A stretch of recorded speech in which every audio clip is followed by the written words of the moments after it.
Stephen, I feel sorry for you working so hard. Can you let Vincent attend the wedding in your place in a few days? My girlfriend Laura looked at me with eyes full of concern. Baby, you're the one who's worried about me.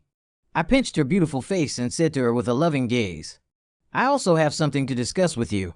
Just thinking about how painful childbirth is, I can't bear for you to suffer, so I decided to have your best friend Isabella help you with the pregnancy. Saying that, I handed her the pregnancy report. This is the report from the checkup I went with her to yesterday. The doctor said the baby is developing well. What? Laura's smile froze on her face as she took the pregnancy report. Is this for real? Her eyes reddened with tears as she yelled at me, the baby is already over 2 months along. When did this even happen? Probably around. At that moment, my phone rang. It was her best friend Isabella. After finishing the call, I grabbed my jacket and headed out the door. ISA wants something sour. I'll go check it out, I said, without looking back as I walked out of the house. Stephen, you bastard, come back here. Laura screamed hysterically, a mouthful of blood splattering onto the pregnancy report on the ground. Chapter 1, The Redemption Through Reincarnation. I'm someone who crossed over into a book. This is a very melodramatic novel called To Fulfill the Promise with Her Ex. The wife had him attend the wedding in place of the groom. The plot is that old cliched story where the ex-boyfriend dumped the female protagonist for a wealthy woman. The female protagonist was devastated, but later, under the care and comfort of the male protagonist, she slowly recovered, and her family business also began to flourish. Gradually, she started to fall for the male protagonist, and they ended up together. Later, the female protagonist's ex was tired of being played by the rich old woman. He was left with nothing except for a bunch of diseases after being used for 3 years and was sent back to the country. On the day he returned to the country, the female protagonist threw the male protagonist into the heavy rain and went to pick up her ex from the airport, telling him she'd come back to meet him later.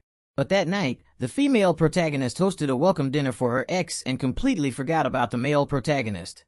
The male protagonist had to stay out in the rain all night and ended up with a cold and fever for several days. Another time, a heavy storm raged, with lightning and thunder, scaring both of them. As they were being intimate, the ex called, saying he was scared and asked the female protagonist to come keep him company. So, the female protagonist left the male protagonist behind and drove through the storm to meet her ex. In fact, the male protagonist was the one who was more frightened. He was the one who was scared of being alone, curled up in a corner of the bed, staring at the ceiling until morning. The male protagonist gave up on her because the female protagonist and her ex had a childhood promise that regardless of whether they were together or not, they would hold a wedding when they came of age. When she came back home after the wedding, she couldn't find the male protagonist anywhere. Then came the heartbreaking chase of the husband by the female protagonist.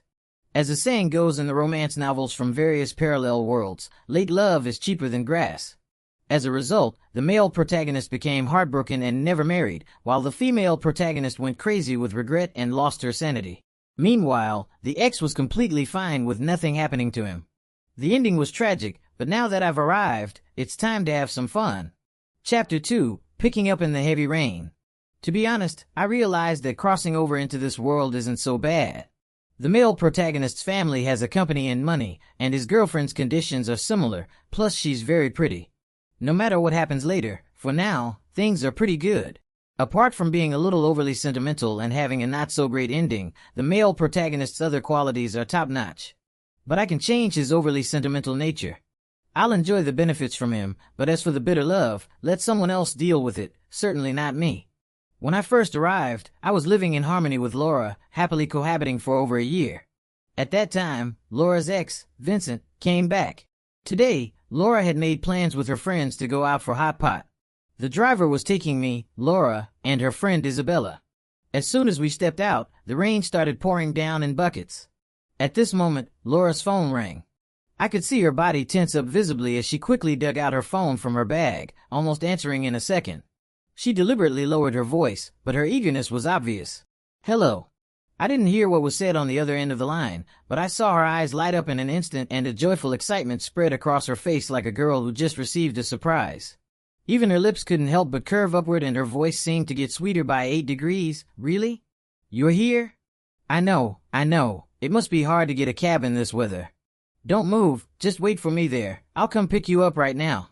After hanging up, she turned her head, her face full of guilt, her eyes darting around, not daring to look me in the eye. Stephen, something urgent came up at the company. Manager Lou called. There's an emergency meeting that I need to handle right away. Look, the rain is so heavy, there isn't enough space in the car for all of us. How about you get out first? I'll finish this and come back to pick you up, okay? Pfft, I was drinking some water when I couldn't hold it in and accidentally sprayed her face. Good grief, I couldn't believe my eyes. How did the original person believe this nonsense for over a year? What she said on the phone had nothing to do with a meeting. And the car can't fit? Is this stretch limousine made of paper? Even if 3 more people came, there would still be plenty of space. Laura. Before I could speak, Isabella, who was sitting next to me, couldn't hold back any longer. She frowned, her tone clearly disapproving. It's raining like it's pouring from the sky. What are you thinking, letting Stephen get out in this weather? What if he catches a cold? And what company secrets can't involve him? Laura quickly pinched Isabella's long sexy leg under the table, giving her a sly look. She gestured wildly, as though afraid I wouldn't notice, and lowered her voice. See, company secrets. It's business related, Stephen wouldn't understand. Plus, I need to pick up an important client on the way. We really can't fit anyone else in the car. I sneered coldly in my heart but didn't expose her. All right, no problem, you all go ahead. No, wait, mind your own business. Just drop me off after you turn right at the next street, then go straight for 800 meters. I couldn't help but think, let's see who's the one playing around. While I was thinking this, the car stopped, and Laura glanced out the window. Fashion International KTV. Stephen, what are you doing here? Just avoiding the rain. No more talking, you guys drive slowly. I closed the door and quickly ran into the KTV. Miss, should we head to the company now? The driver's question snapped Laura out of her trance as she stared at the KTV entrance. Go to the airport. She absent-mindedly replied. As the car started moving, she furrowed her brows, still staring at the KTV. When did Stephen start going to places like this? I never allowed him to come to such venues. Even if he did, he had to be with me. The girls in there are all. Hey. Her friend Isabella slapped her shoulder. What are you staring at? You look like your soul's been sucked out. Nothing, just book a good hotel. After we pick up Vincent, we'll go straight there to welcome him. Got it. We'll go to the Cantonese restaurant we usually go to. Okay. Chapter 3, The Turmoil. As I rushed into the KTV, the deafening music and dazzling, mesmerizing lights instantly enveloped me, banishing the chill from outside. The timid, submissive memories of the original owner, who was so tightly controlled by Laura that she didn't even know which way the KTV door faced, made me feel a bit unfamiliar with this place. But that didn't stop me from enjoying this rare freedom and indulgence. Good evening, sir. How many people are with you? The server, dressed in a crisp vest, greeted me enthusiastically. 1 person. Please give me the VIP room. Certainly, sir. This way, please. Once inside the private room, a handsome, cheerful server came in to help with ordering songs and pouring drinks. Sir, here's your fruit platter. Enjoy. Would you like help picking songs? What kind of style do you prefer? Well, we don't need to worry about that right now. I waved my hand generously and said with a carefree attitude, first, get me the best girls you've got. Let's get this party started. Savoring the sweet fruit and enjoying the high-energy music that filled the room, I reclined on the comfortable sofa, my mood soaring with joy. Forget the melodramatic plot. Forget the unforgettable lover. I'm going to enjoy life right now. Meanwhile, Laura's car successfully picked up Vincent at the airport. He was wearing all designer clothes, though his shabby appearance couldn't be hidden.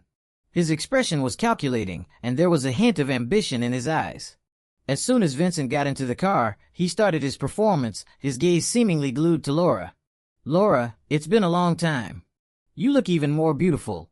His eyes were deep with a nostalgic warmth and a trace of subtle greed as his gaze swept across the luxurious interior of the car.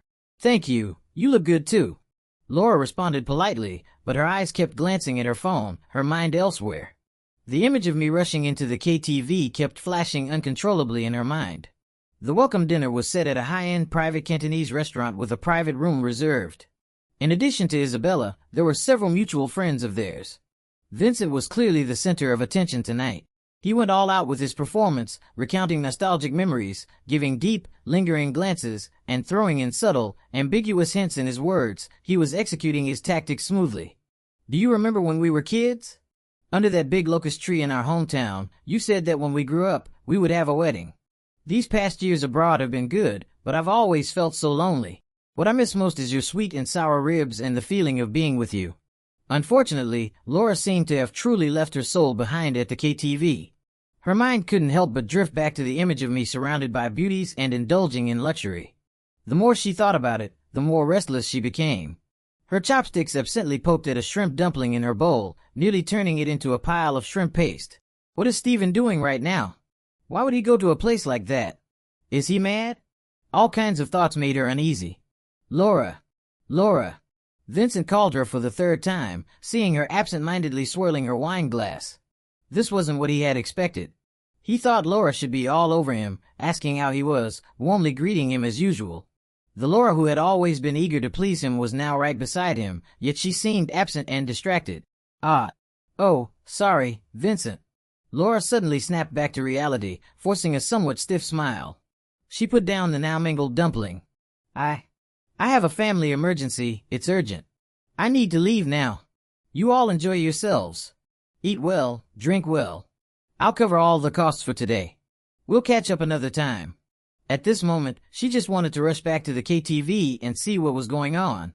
Having said that, she seemed to be running away from something, grabbing her bag and rushing out. Vincent quickly grabbed her wrist, pulling her with a bit too much force, his voice tinged with a sense of grievance. Laura, what's so urgent? Is it more important than seeing me after all these years? I've been abroad for so long, and the person I've wanted to see the most every single day is you. The welcome dinner's only halfway through, and the main guest is about to leave. Can't you stay and spend some more time with me? This was his usual tactic, one that had always worked on Laura in the past. But this time, Laura immediately yanked her hand free from his grip, her brows furrowed with clear irritation and urgency. Her tone became sharp as she spoke. Vincent, I really have an emergency. Steven, he's still out there in the rain waiting for me. I have to go pick him up. Before she could finish speaking, she dashed out of the private room like the wind, forgetting her coat. Steven. Vincent glared in the direction she had disappeared, his teeth almost grinding to dust. His eyes darkened with a murderous intensity. It's always Steven, just his substitute, a stumbling block he never took seriously, yet it seemed he was more complicated than Vincent had assumed. Laura raced to the KTV, but naturally, she arrived to find nothing. I had already checked out and left, and the private room had been taken over by another group of revelers. She returned home, utterly dejected, only to find that I still hadn't returned, which was an unprecedented situation. She sat on the couch, her initial anxious waiting slowly turning into concern and self-reassurance. He might just be angry, out with friends. Her mind ran wild with various possibilities, and eventually, exhaustion and unease overtook her and she drifted off to sleep, still with her makeup on. The next morning, after a comfortable sleep in a five-star hotel's presidential suite, I packed up and returned home, humming a tune, feeling relaxed and in a good mood. As soon as I unlocked the door, Laura, who had been curled up on the couch looking haggard and drained, shot up like she'd been shocked by electricity, rushing toward me. Her eyes were scanning me from head to toe, moving up and down like a human scanner. She even sniffed the air like a little dog, trying to catch some clue, some sign. Steven, where did you go last night? Why didn't you come home? Do you know how worried I was about you? I couldn't get a hold of you. Her tone was questioning, but more than that, it was filled with an overwhelming sense of anxiety and panic. Her eyes were red-rimmed. I leisurely pulled out my phone, unlocked it, opened WeChat Moments, and found a post from Isabella from last night. I showed it to her. It was the lively collage photo of their dinner with Vincent sitting in the main seat, grinning triumphantly. Laura was sitting beside him, though somewhat distracted, she still appeared cordial in the photo.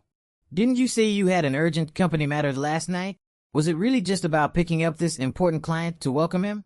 My tone was calm, but it carried an undeniable weight. Seems like this client is quite important enough for you to leave your fiancé out in the rain all night. My eyes remained calm, but Laura felt an unprecedented pressure, something she couldn't escape. Her face turned pale instantly, her lips trembling as she hurried to explain, her words jumbled and incoherent. Steven, listen, let me explain. It's not what you think. It's just that Vincent, he just got back, and he's unfamiliar with the place, plus the rain was so heavy, he couldn't get a cab. I meant to go straight to you after dropping him off, but his friends insisted on having a welcome dinner. I couldn't get away from them. I did go to KTV to find you, really, but you weren't there. Her explanation was weak and flimsy, even she could hear how full of holes it was. I waved my hand, uninterested in hearing her half-hearted explanation, grabbed my things, and headed out for work. Over the next few days, Laura became much more obedient, coming home on time. She spoke and acted with a certain carefulness, almost as if trying to please me, hoping to make up for that night's mistakes. She even started cooking for me every day, something she'd never done before, although the results were barely edible. Unfortunately, the plot wasn't going to let her off so easily. With Vincent's constant barrage of calls, either he was feeling down and needed company, or he was facing some kind of trouble and needed help, or he was just inviting her to a social gathering, she couldn't resist. Under his persistent pressure, her guilt quickly faded, and she began coming home later and later, citing work or a friend needing company as the reason. As for me, I wasn't idle either. When she went out for friend gatherings, I went out for business events. We each did our own thing, keeping our distance, which was fine. Meanwhile, my connection with Isabella grew closer and closer as she repeatedly came to Laura's rescue. Chapter 4: Thunderstorm Passion. That night, the wind howled fiercely, rattling the windows, followed by flashes of lightning and thunder, with torrential rain pounding down like yellow beans. Sure enough, Vincent's special ringtone went off just as we were about to drift off to sleep after some exercise. Laura glanced at me and then answered the phone. "Laura, it's thundering. I'm really scared. I'm here all alone, and the house feels so empty.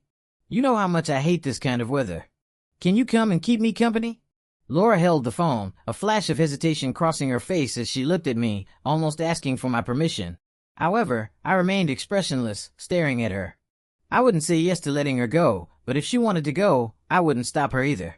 "Stephen, Vincent says he's scared all alone at home. What do you think?" "You don't need to ask me if you want to go or not. Decide for yourself." Laura seemed taken aback by my response. She stood there, frozen for a moment. "Stephen, then I'll go check on him. I'll be right back. Wait for me." After saying this, she hurriedly put on her clothes, grabbed an umbrella, and without hesitation, dashed out into the storm and thunder. As I watched her disappear into the rain, my smile vanished instantly. I quickly grabbed my phone, scrolled to Isabella's contact in the phone book, and dialed her number. The phone was quickly answered, and I cleared my throat. "Hey Isabella, it's thundering outside, and I'm all alone at home. Can you come and keep me company?" There was a brief silence on the other end, and then Isabella's clear, decisive voice came through, tinged with a hint of excitement and anticipation. "Sure, I'll be there soon. No extra questions, no fake pleasantries." "Perfect." I snapped my fingers, a sly smile curling at the corner of my lips, my plan working out just as I had hoped. Isabella arrived even faster than I expected, her hair and shoulders damp, clearly having rushed through the rain to get here. As she stepped inside, a gust of wet air followed her, and just as she entered, a massive thunderclap seemed to strike the roof. A loud crack echoed through the room, shaking the window panes, and the lights flickered in sync with the sound. I seized the moment, feigning a shiver, and let out a soft gasp, then immediately dove into her arms, which smelled faintly of rain and something subtly refreshing. I tightly wrapped my arms around her slender but firm waist, burying my head in her chest. My voice muffled, as if I were still recovering from the shock. "It's so scary. I hate thunderstorm weather." As I spoke, I shook my head, feeling the softness of her chest and her waist, thin but full, with just the right amount of give. Isabella froze for a moment, seemingly surprised by my sudden boldness, but then relaxed quickly. One arm gently circled my back, while the other rhythmically patted me, like she was soothing a frightened animal. Her voice was warm, tinged with a smile she couldn't quite hide. "Don't be scared, don't be scared. I'm here now." I held her, gently pulling her toward the bedroom. "The thunder's too loud outside. It's really frightening. Let's go talk in the bedroom. It's quieter in there and it's warmer." We entered the bedroom and sat on the soft bed, initially chatting casually about the weather and how the fear of thunder stemmed from childhood trauma. We talked about life goals, future plans, and complained about people with bad eyesight. As the conversation progressed, we found ourselves closer and closer, breaths audible. The air grew thick with ambiguity, the sounds of thunder and rain outside becoming the perfect, most passionate background music, as though cheering us on. The mattress sank slightly, clothes rustled as they slid off, accompanied by suppressed gasps and murmurs. Here, imagine 3,000 words of indescribable content. In short, it was a night of intense action, a harmonious and fulfilling one, fully embodying the concept of deep communication. The next morning, I woke up feeling refreshed, but the space beside me was already empty, leaving only some ambiguous wrinkles in the sheets and a lock of long fragrant hair on the pillow that didn't belong to me. By nearly noon, Laura finally came back, her face tired and heavy, with dark circles under her eyes. She saw me lounging on the living room couch, casually reading a magazine. Her eyes flickered, and she began to explain, her voice hoarse and weary. "Stephen, the rain was so heavy last night, we couldn't drive back. And Vincent was so scared, he couldn't sleep all night. A few of our friends were worried, so we stayed in the living room with him all night." She carefully observed my face for a reaction. While I smiled faintly and scrolled through my phone, checking a playful, caring message from Isabella, I lazily responded with a nonchalant barely lifting my eyelids. To Laura, it felt like her fiancé had fallen in love. She froze for a moment, as though punching cotton, her prepared explanation stuck in her throat, making her feel particularly uncomfortable. She cautiously leaned forward, her voice carrying disbelief and a hint of anger. "You're just going to act like this after I spent the night at another man's house?" This was not the confrontation or tears she had anticipated. This indifference, this lack of concern, unsettled her more than any accusation. Only then did I lift my gaze from the phone screen, calmly asking her, what should my reaction be? Crying?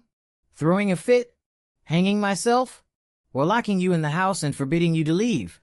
You should at least be angry, question me, get jealous. That's how you show you care.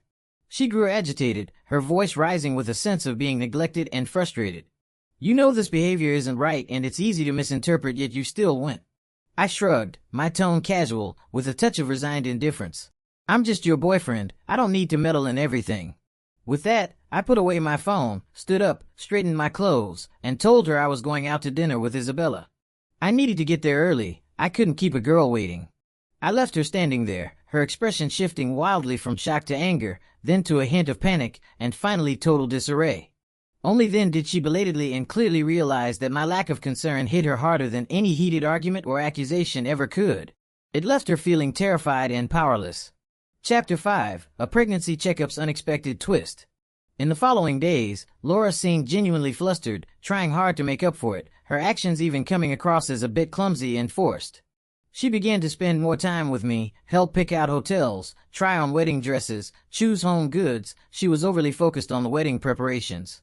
Occasionally, she'd message me asking what I wanted for dinner, even cooking herself. Her cooking skills had noticeably improved. I went along with everything, playing my role perfectly, gentle, considerate, and flawless. It was just about playing along with the act. I was clear on the situation. According to the plot, this wedding was definitely not going to happen. Vincent's ultimate kill move from that childhood pact hadn't been used yet. I was just waiting for the drama to unfold, and anyway, she was the one spending the money.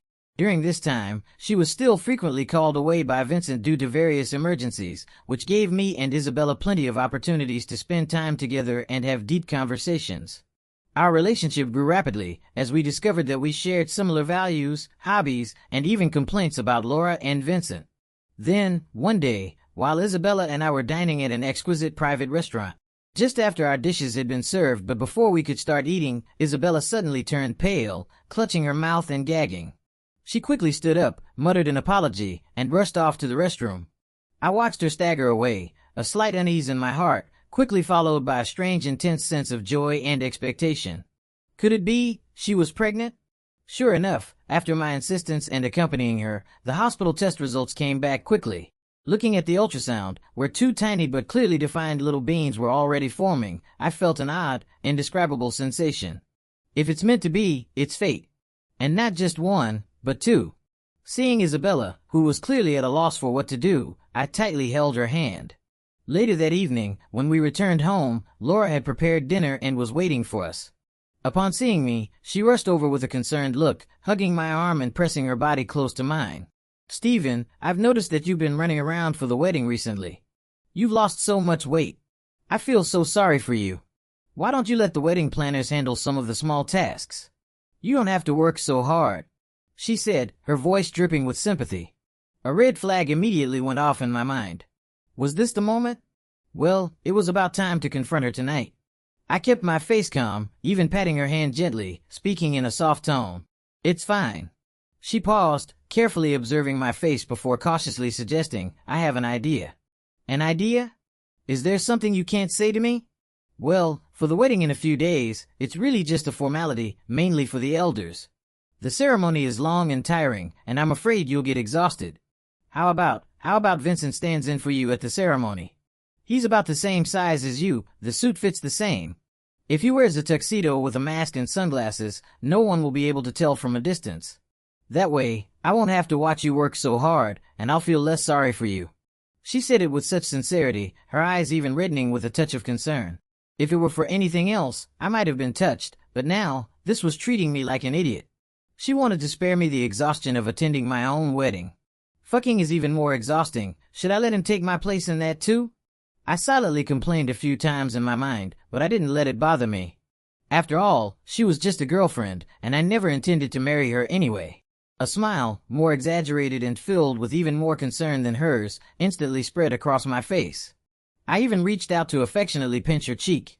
"Sweetheart, I have to say, no one else could possibly care about me like you do. You always think of everything for me, and only you could come up with such thoughtful ideas."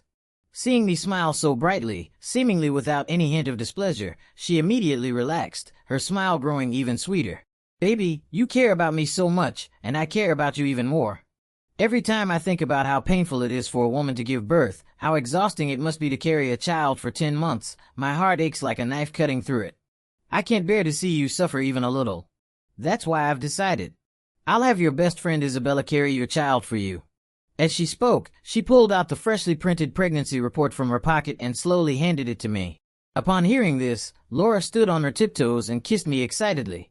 I knew my Stephen was the best. "What? Have Isabella carry the child for me?" Laura's smile instantly froze. She couldn't believe her ears. Slowly, she took the report from my hand, lowering her head bit by bit. Her eyes fell on the document, and her pupils contracted violently.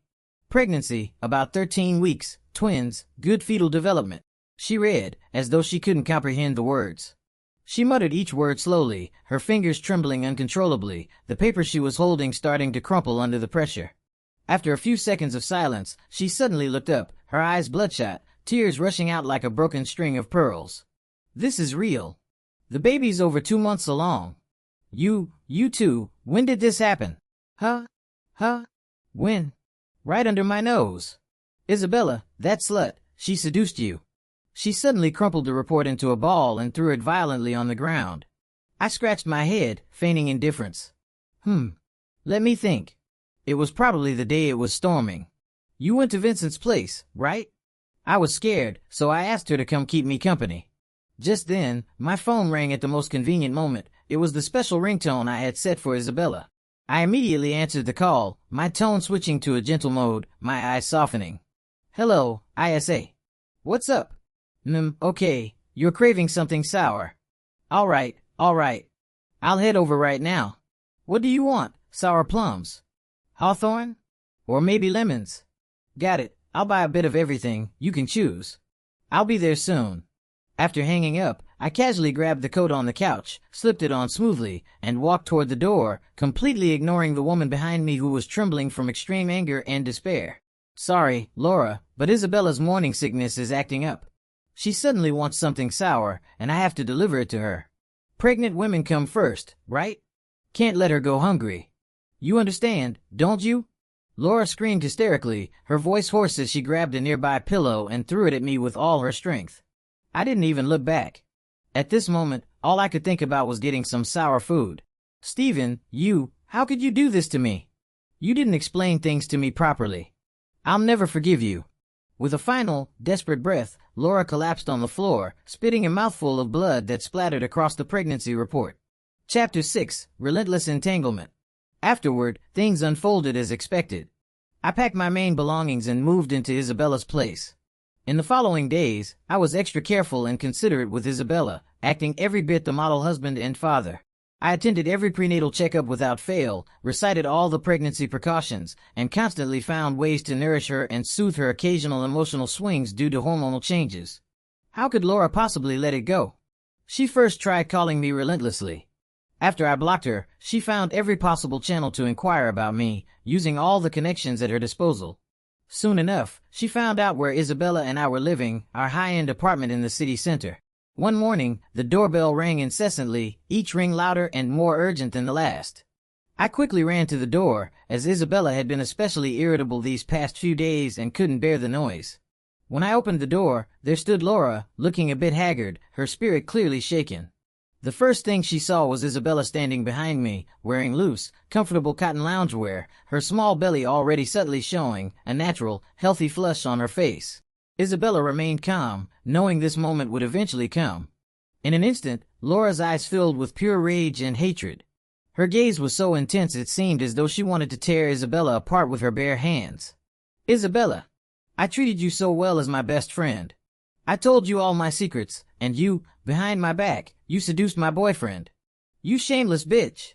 She completely lost control, yelling like a madwoman, and lunged at Isabella, raising her hand to slap her. My eyes turned cold, and I reacted swiftly. I grabbed her raised wrist firmly and used a little force to push her back. She was already unsteady on her heels, and with her weakened state after everything, my push caused her to stumble and fall onto the ground. Her buttocks hit the cold floor tiles with a dull thud, and her bag flew far away, spilling its contents all over the place in a messy, embarrassing heap. She lifted her head, looking at me with an expression of shock and disbelief, as if I had done something unforgivable. Her voice trembled, filled with accusation and a cry of disbelief. Stephen, you pushed me for her? You've never even said a harsh word to me before. I stood in front of Isabella, steady and calm. She's pregnant, carrying my child. Of course I have to protect her and our baby from any harm. And what about me? What am I to you? I'm your fiancé, we're about to get married, and the invitations have already gone out. She sat on the floor, sobbing uncontrollably. Her makeup smeared, looking like a child throwing a tantrum for not getting candy. You? I raised an eyebrow, my voice laced with undisguised mockery and detachment. You're just my ex-girlfriend. Did you forget? The moment you left me out in a torrential downpour just to go meet Vincent at the airport, I decided I didn't need you anymore. As for the wedding, I saw her face turn pale at my words. Didn't you plan for Vincent to attend instead? No, that's not it. Stephen, listen to me, I love you. Nothing happened between Vincent and me. We're innocent. I've always loved you in my heart. She pleaded, struggling to get up again, reaching for me. But I sidestepped, avoiding her grasp. She missed, stumbling and almost falling again, only managing to steady herself by grabbing the wall, her voice a high-pitched wail. What happened between you two, whether innocent or not, no longer matters to me. I reached out and pulled Isabella close to me, wrapping my arm around her waist. I'm taking you upstairs. You need to stay calm and relaxed while pregnant. Then, I turned to Laura. Please leave. And don't come back again. If you keep harassing me, I won't hesitate to take legal action and sue you for harassment, I said, then turned my back and didn't look at her again. After that, it seemed like Laura fell into a terrifying obsession, as if she had lost her mind. She started a series of endless pursuits. She bombarded me with phone calls, blocked me outside my office building, waited by the gates of our neighborhood, and found all sorts of new ways to torment me. Her mental state was visibly deteriorating. But I remained resolute, rejecting her firmly, without any hesitation or ambiguity. The company instructed security to not allow her in, and the property management of the neighborhood was also notified. Her repeated appearances only made me more grateful that I had escaped that nightmare in time and made me feel even more protective of Isabella, who needed a quiet and peaceful environment to carry the baby. One day after work, as I was walking out of the parking lot, Vincent was standing right there, his face dark with anger, his eyes burning with fury and defiance. Stephen, we need to talk. He blocked my way, his tone harsh, as if he were the one in charge. I don't have time. I couldn't be bothered with him, trying to walk past. Laura won't talk to me anymore. She doesn't answer my calls. She blocked me on WeChat. When I go to see her, she just hits me and curses at me. She says it's all my fault, that I ruined her happiness. She believes this is all because of you. Why did you? Slap. I slapped him so hard he spun around in place, the force making my hand tingle. He wiped the blood from his mouth, looking at me in shock. You, how dare you? How dare I said, kicking him in the groin. He collapsed onto the ground, groaning in pain, trying to get up, but the excruciating pain in his lower body made him give up the effort. You went to her, and she hit you. As if I wouldn't do the same if you came to me. I stepped closer to him, my tone cold. Let me make it clear again. I don't care about your relationship with her. She's single now, and you still have a chance to pursue her. I gave him a disdainful glance, like he was just a piece of trash, then got into my car and drove off. I had no intention of playing matchmaker for them. After all, in the original story, after the male lead left, Laura and Vincent turned against each other and both ended up worse for wear. Let them deal with their own mess. I was busy enough running between work and home, and I didn't have time to waste on their nonsense. Later on, I heard bits and pieces of news about Laura through some mutual friends. It seemed that Vincent still hadn't given up, believing Laura was just angry and would come back to him once she cooled off, so he went after her again. The two of them had a wild chase on the highway, and in the end, their cars crashed into each other. Vincent died on the spot, while Laura's legs were trapped in the wreckage, suffering severe fractures. Though she survived after multiple surgeries, she would be confined to a wheelchair for the rest of her life. The once glamorous young lady from a wealthy family ended up with such a tragic fate, and it could only be seen as a painful price she paid for her own recklessness and blindness. Chapter 7: The Wedding of Happiness. Several months later, Isabella and I held our wedding on a bright, sunny day. The wedding wasn't held in an extravagant venue, but in an artistic manner that had been thoughtfully decorated to feel warm and romantic. Isabella wore a custom-made white lace wedding dress that perfectly highlighted her round pregnant belly, which had visibly grown. Her face radiated with the softness of motherhood and an inner glow of happiness. Under the sunlight, she looked angelic, as if she had fallen from the heavens. However, just as the officiant was about to announce the ceremony complete, someone appeared at the very back of the crowd, someone whose presence was in stark contrast to the festive atmosphere. It was Laura, sitting in a wheelchair, pushed by a middle-aged woman in a caregiver uniform. She was dressed in a somber black dress, her face pale and haggard, her eyes sunken deep into her face. Her gaze was locked on us, tightly holding onto the veil we had originally selected for our wedding, her fingers white from gripping it so hard. The officiant, quick on his feet, merely paused for a moment, then continued as though he hadn't noticed her at all. His smile grew even brighter as he raised his voice, full of joy and excitement. "Now, I declare, the wedding is complete. Groom, you may kiss your beautiful bride." To the sweet sounds of the wedding march and the guests' enthusiastic and lasting applause, I kissed Isabella deeply. As the kiss ended, I looked at Isabella.